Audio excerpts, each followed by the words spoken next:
Pemirsa, perdagangan saham di Bursa Efek telah dibuka dan kita akan mencermati kinerja perdagangan saham hari ini.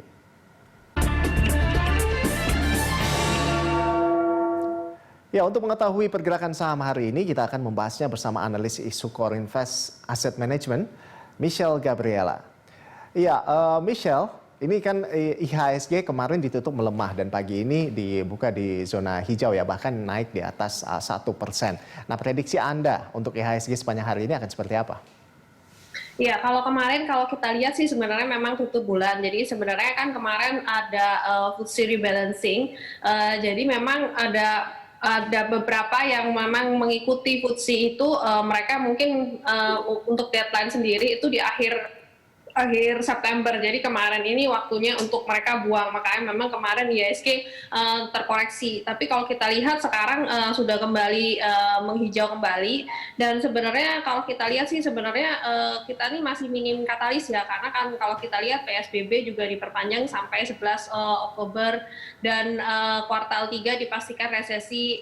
Jadi sebenarnya dari domestik belum ada isu yang bisa menggerakkan market secara signifikan. Dari luar negeri sendiri juga masih dengan debat pilpresnya, dan menurut kami sih sebenarnya kalau saat-saat ini tuh sebenarnya bahwa bulan Oktober ini sebenarnya bagus kalau misalnya kita bisa untuk buy, karena kalau kita lihat secara historical dengan pilpres di US ini siapapun yang menang indeksnya akan rally. Mungkin sebelum pilpres sebelum pemilu sudah selesai, memang indeksnya biasanya akan ada penurunan dulu atau misalnya kenaikan rally, tapi memang setelah election yang bulan awal November nanti harusnya sih indeksnya bisa rally lagi untuk Dow Jones-nya. Jadi sebenarnya harusnya kita juga ikut. Dan yang kedua sebenarnya faktor dari COVID sendiri yang masih belum selesai, karena masih vaksinnya ya ada perkembangan positif, tapi masih belum direalisasikan karena WHO belum menyetujui satupun vaksin. Jadi dari berita-berita tersebut sih sebenarnya untuk awal sampai pertengahan Oktober sih sebenarnya indeksnya sih mungkin di sekitar 49 sampai 5.000, 48 sampai 5.000, itu range-nya di sekitaran itu.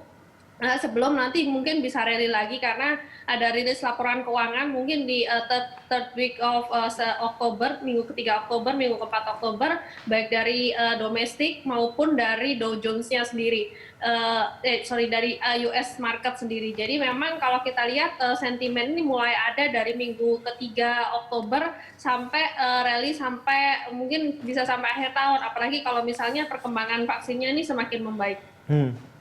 Jadi IHSG akan bergerak di level support resistance berapa, Michelle? Range-nya sih kira-kira, saya bukan analis teknikal ya, tapi kalau misalnya kita lihat dengan berita-berita ini sih sebenarnya bisa di sekitaran 48 sampai 5.000, swing-nya di sekitaran itu aja sih. Agak susah sih untuk bisa naik tajam, dan untuk turun lebih dalam sih sebenarnya belum ada katalis juga. Jadi sebenarnya memang investor ini cenderung wait and see karena ada berita-berita di minggu ketiga keempat Oktober. Baik, sejumlah data ekonomi dalam negeri akan dirilis, di antaranya indeks manufaktur periode September, data indeks keyakinan pebisnis kuartal 2 2020, dan data tingkat inflasi September. Nah, apakah data ekonomi itu mempengaruhi pergerakan IHSG? Ya, mungkin kalau untuk PMI mempengaruhi ya, karena kan memang itu berpengaruh terhadap GDP juga. Tapi karena memang kemarin juga sudah diberitahukan bahwa memang third Q ini juga minus, jadi kemungkinan dari 2 kuartal minus, jadi Indonesia masuk resesi.